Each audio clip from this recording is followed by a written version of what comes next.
Dear PG CUET PG QP 41 aspirants, media exam के platform पर मैं हरिशंकर सोनी आपका हार्दिक स्वागत करता हूं। आज के इस वीडियो में पीजी क्यूपी 41 का जो एग्ज़ाम हुआ, जिस तरीके से हुआ और अभी तक जो चीज़ें हुई है उसके बारे में डिस्कस करेंगे।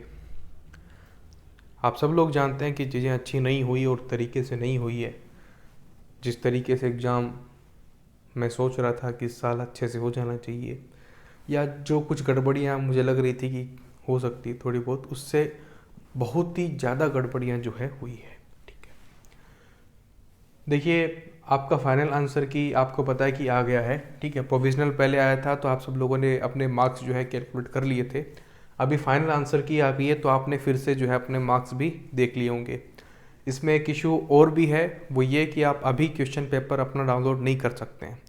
जैसे कि जब 15-16 सितंबर को जब आपका आया था, ठीक है, प्रोविजनल आंसर की आई थी, तो आप अपना क्वेश्चन पेपर और आंसर की दोनों डाउनलोड कर सकते थे। अब आप आंसर की जो है पीडीएफ में दी गई है आपको, ठीक है, और जो आपका क्वेश्चन पेपर है वो डाउनलोड नहीं हो रहा। तो जिसने पहले का डाउनलोड किया हुआ उसके लिए बहुत आसानी है, और जिसने नहीं डाउनलोड किया हुआ पहले से, ठीक है, सेव नहीं है, तो उसके लिए बहुत दिक्कत है। तो देखिए फाइनल आंसर की में कुछ गड़बड़ियाँ हैं, उसके बारे में हम बात करेंगे। ठीक है, और अभी देखिए अब जो है, अब आपका रिज़ल्ट का टाइम है, अब सीधा आपका रिज़ल्ट ही आएंगे और कभी भी जो है आ सकते हैं वो। ठीक है, कभी भी किसी भी समय जो है रिज़ल्ट रिलीज़ हो सकते हैं। ठीक है, यही सोर्सेस का कहना, यही न्यूज़ भी आ रही है। और आपका जो एग्ज़ाम, आप सबको पता है कि जो एग्ज़ाम 2 या मैक्सिमम 2.5 महीने में कंप्लीट हो जाना चाहिए था, उस एग्ज़ाम को कंडक्ट करने में या होने में 4 महीने से भी ज़्यादा का समय लगा। ठीक है, एक तो पहले ही आपने एप्लीकेशन बहुत लेट रिलीज़ की, जो कि अप्रैल में होने चाहिए थे, अप्रैल में नहीं हुए। ठीक है, मई में हुए। ठीक है, तो उसकी वजह से 1 महीना पहले से ही वो लेट था। वो भी अगर लेके चले तो वो 5 महीने मान के चलिए। ठीक है, पीजी लेवल के अगर एंट्रेंस एग्ज़ाम करवाने हैं तो अप्रैल में कम से कम नोटिफिकेशन आना चाहिए। ठीक है, तभी जो है अगस्त या सितंबर से सेशन स्टार्ट हो सकता है प्रॉपर तरीके से। 1 महीने पहले ही जो है आप एप्लीकेशन लेट रिलीज़ कर रहे हैं। उसके बाद क्या कोई सिलेबस आपको लगता है कि ऑफिशियली आपको दिया गया था? ठीक है, तो 6 लाइन का सिलेबस था। इंग्लिश वालों के लिए तो फिर भी कह सकते हैं कि नाम मात्र का भी था, और हिंदी वालों के लिए तो वो नाम मात्र का भी नहीं था। हाँ, ये बात ठीक है कि पार्ट बी तो सबके लिए सेम ही था ना, लेकिन पार्ट ए में जो हिंदी वाले लोग थे, क्या उनके लिए कोई सिलेबस था? क्या उनको पता था कि किस टॉपिक से जो है क्वेश्चन आएंगे, कौन से टॉपिक जो हैं उनको प्रिपेयर करके जाने हैं? कि संधि समास करके जाना है, उपसर्ग करके जाना है, प्रत्यय करके जाना है, विलोम शब्द करके जाना है, समानार्थी शब्द करके जाना है, क्या करके जाना है? ठीक है, लोकोक्ति है, मुहावरे हैं, बहुत कुछ है करने के लिए, लेकिन उन्हें नहीं पता। ठीक है, और आप सबको पता है कि पीजीसीयूटी फर्स्ट टाइम जो है इस साल बाइलिंगुअली हुआ है। ठीक है, इससे पहले जो ये एग्ज़ाम था केवल इंग्लिश में था। ठीक है, तो इस साल जो है ये बाइलिंगुअल हुआ, हिंदी और इंग्लिश दो के अंदर। उसमें हिंदी वालों के लिए जिस तरीके से चीज़ें होनी चाहिए थी वो नहीं हुई है। ठीक है, तो उसमें बहुत ज़्यादा इंप्रूवमेंट करने की ज़रूरत है। सबसे पहले जो ज़रूरी है वो है पीजीक्यूपी 41 का अच्छे से सिलेबस निकालते।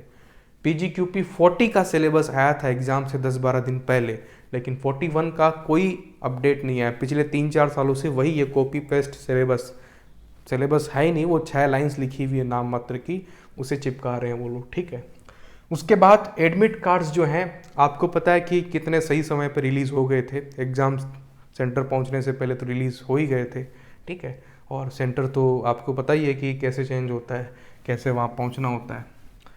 और पेपर कितना अच्छा आया वो तो समझ में आता ही है कि 5 क्वेश्चन तो वे हैं ड्रॉप, 9 क्वेश्चन के डबल आंसर दिए हैं, 14 क्वेश्चन तो सीधे सीधे कंपटीशन को ख़त्म करने वाली चीज़ है। ठीक है, तो ये है पेपर का स्तर कि 14 क्वेश्चन डायरेक्टली गलत हैं। ठीक है, 1 महीने से अगर आप एक पेपर बनाते हैं तो 14 क्वेश्चन गलत नहीं होने चाहिए। मैं भी जो है आंसर की अपनी अपलोड करता हूँ, मैं भी टेस्ट सीरीज़ बनाता हूँ, मुझे भी पता है क्या होता है। ठीक है, 5 दिन में भी अगर एक पेपर बना रहे हैं तो उसमें 14 क्वेश्चन गलत नहीं होते, कभी भी गलतियाँ होती है। कोई भी पेपर होता है उसमें 1-2 क्वेश्चन गलत होता है, या फिर कोई मिस्टेक होती है, ह्यूमन एरर होता है, टाइपिंग मिस्टेक होती है, कोई भी चीज़ हो सकती है, फैक्चुअल मिस्टेक हो सकती है, या पेपर का कोई क्वेश्चन पूरा ना हो सकता है, लेकिन ऐसे नहीं होना चाहिए था।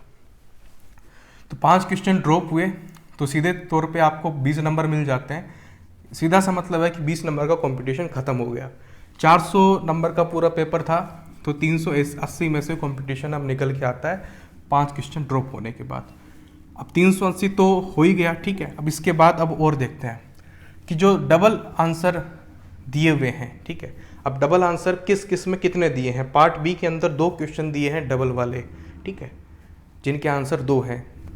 इसका मतलब ये है कि अगर आपने बी किया है या फिर सी किया है, ठीक है, अगर आपने उस क्वेश्चन का आंसर बी लगाया तब भी आपका सही है, अगर आपने उसी क्वेश्चन का आंसर सी लगाया तब भी आपका सही है। ऐसा नहीं होता है, ऐसा कैसे होगा। और 1-2 क्वेश्चन में अगर होता तो ठीक है, 9 क्वेश्चन में पूरे पेपर में निकल के आ रहे हैं, तो ऐसे थोड़ी होता है। ऑब्जेक्टिव एग्जाम ऐसे थोड़ी लिया जाता है। मैंने फर्स्ट टाइम इस तरीके से अपने एक्सपीरियंस में देखा है। अगर कहीं हुआ भी है, होता भी है, तो 1-2 क्वेश्चन से ज़्यादा नहीं होता। और ये PGQP 41 की कहानी नहीं है कि चलो यार अपना ही पेपर थोड़ा सा गड़बड़ हो गया।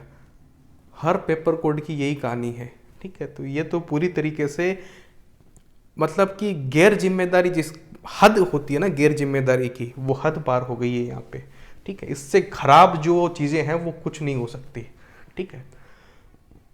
डबल आंसर जो है वो 9 क्वेश्चन उसमें रहे हैं, तो 36 नंबर इसके भी निकल के आते हैं। तो अब आप इसमें देखिए कि 36 नंबर ये और 20 नंबर वो, कितने हुए आपके 56। 400 में से 56 का एक तरीके से सीधा सीधा कंपटीशन ही खत्म कर दे रहे हैं, मतलब कि, ठीक है। और ये कंपटीशन जो खत्म हो रहा है ना, दिक्कत ज़्यादा ये है कि वो इंग्लिश वालों के लिए इसमें बेनिफिट निकल के आ रहा है, क्योंकि ये जो 9 क्वेश्चन डबल आंसर वाले हैं वो पार्ट ए की अगर हम बात करें, क्योंकि पार्ट ए हिंदी और इंग्लिश दोनों में था, तो हिंदी में जिस बंदे ने पेपर दिया है उसके लिए कोई भी डबल आंसर नहीं है, ठीक है। और जो इंग्लिश में पेपर दे रहा है उसके लिए 7 क्वेश्चन ऐसे हैं जिसमें अगर आपने डबल आंसर दिया है, मतलब बी भी दिया है तब भी सही है, सी भी लिखा है तब भी सही है। तो यहाँ पर जो KBC वाली जो लाइफलाइन नहीं होती 50-50 वाली, ठीक है, तो उसका प्रयोग जो है NTA ने दे दिया है कि जो इंग्लिश वाले लोग हैं उनको हम KBC की 50-50 वाली लाइफलाइन देंगे 7 क्वेश्चन में, हिंदी वालों को नहीं देंगे भैया, ठीक है। तो ये उन्होंने ऐसा कर दिया है। अब ये जो 7 क्वेश्चन है वो 28 नंबर के निकल के आते हैं। आप सोचिए कि अगर आप IMC में अप्लाई कर रहे हैं, अगर आप इंग्लिश वाले हैं तो कहीं ना कहीं आपको 28, मान लो 1-2 क्वेश्चन चलो ठीक है, उसका मैं नहीं मानता हूँ कि इम्पैक्ट पड़ेगा, लेकिन 5 क्वेश्चन का भी अगर इम्पैक्ट पड़ रहा है तो 20 नंबर बहुत हैं। आज जिसके 230 नंबर बन रहे हैं वो अपना प्लान बी देख रहा है, आज जिसके 250 नंबर बन रहे हैं वो IMC के लिए होप रख रहा है, ठीक है। तो यही डिफरेंस आ जाता है। और जिसके 250 और 270 में अंतर करें तो 270 वाला तो मान के बैठा है कि मेरा तो IMC में सिलेक्शन हो गया, 250 वाला नहीं मान के बैठ सकता, ठीक है। तो 20 नंबर का इतना फ़र्क होता है। और ये नंबर 20 भी है नहीं, 28 नंबर है। तो इंग्लिश हिंदी वालों में इतना बड़ा डिफरेंस। हिंदी वालों को आपने पहले तो उनका सिलेबस नहीं बताया किस टॉपिक से आएंगे, उसके बाद इस तरह का डिस्क्रिमिनेशन जो है NTA की ओर से हिंदी वालों के साथ हो रहा है। कंप्लीटली अनएक्सेप्टेबल है, बिल्कुल स्वीकार नहीं किया जा सकता। इस तरह की चीज़ें तो बिल्कुल किसी भी एग्ज़ाम में नहीं होनी चाहिए, ठीक है। और ये लैंग्वेज की वजह से जो डिस्क्रिमिनेशन हो जाता है ना, तो वो मुझे बहुत ही बुरा लगता है, ठीक है। ये नहीं होना चाहिए था। ट्रांसलेशन को लेकर भी अगर गलती होती तो बहुत से एग्ज़ाम में होती है, चलो ठीक है। ऑप्शन के अंदर ये जो डिस्क्रिमिनेशन आ रहा है उसको कहीं ना कहीं एलिमिनेट करना चाहिए। मेरे हिसाब से जो है केवल पार्ट बी को ही जो है किसी भी कोई जो है कंसिडर करना चाहिए, पार्ट ए छोड़ देना चाहिए, क्योंकि पहले से ही वो काफ़ी इरेलेवेंट है। मतलब कि PGQP 41 का ही पार्ट ए नहीं, बल्कि बाकी और भी जो कोड्स हैं उनका भी जो पार्ट हुआ है, जैसे कि पॉलिटिकल साइंस वाले हैं, सोशियोलॉजी वाले हैं, साइकोलॉजी वाले हैं, तो वहाँ के भी एस्पायरेंट्स का ये कहना है कि हमारा भी जो पार्ट ए है वो काफ़ी इरिलेवेंट आया है, ठीक है। ट्विटर्स पे आप मैसेज देख सकते हैं कि लोग जो है क्या मैसेज कर रहे हैं, ठीक है, पार्ट ए को लेकर क्या कह रहे हैं, ठीक है। न्यूज़ में क्या चीज़ें आई है आप खुद देख सकते हैं। तो इस तरीके से सारी चीज़ें हुई। और कुछ लोगों का कहना ये भी है, एक बात इसमें निकल के आ रही है कि जैसे आपने ये डबल आंसर वाला किया ना, क्वेश्चन ऐसे हैं जिसमें डबल आंसर है, ठीक है। तो अभी तो आप कैलकुलेट कर लोगे कि चलो मेरा बी और सी दोनों में से जो भी किया हुआ है, सी वाले का सी सही है, बी वाले का बी सही है, दोनों का ही सही है। लेकिन जब एनटीए आपका स्कोर बना रहा है तो वो कुछ लोगों का ऐसा कहना है, यूजी वालों का भी ऐसा कहना है कि यहाँ वो गड़बड़ी कर रहा है, अगर ऐसी सिचुएशन में वहाँ पर जो है एक को ही वो कहीं ना कहीं कंसिडर कर लेता है, ऐसा कुछ निकल के आ रहा। अब ये मतलब ये अफवाह है क्या है मुझे नहीं पता, लेकिन ये सुनी सुनाई सी बात है, सीधी सी बात कह रहा हूँ, मुझे नहीं पता, मेरे पास इसका कोई प्रूफ नहीं है, ठीक है। या सीधे तौर पे ये भी बात निकल के आई है कि जो स्कोर हम निकाल रहे हैं और जो एनटीए दे रहा है उसमें फ़र्क आता है, ठीक है।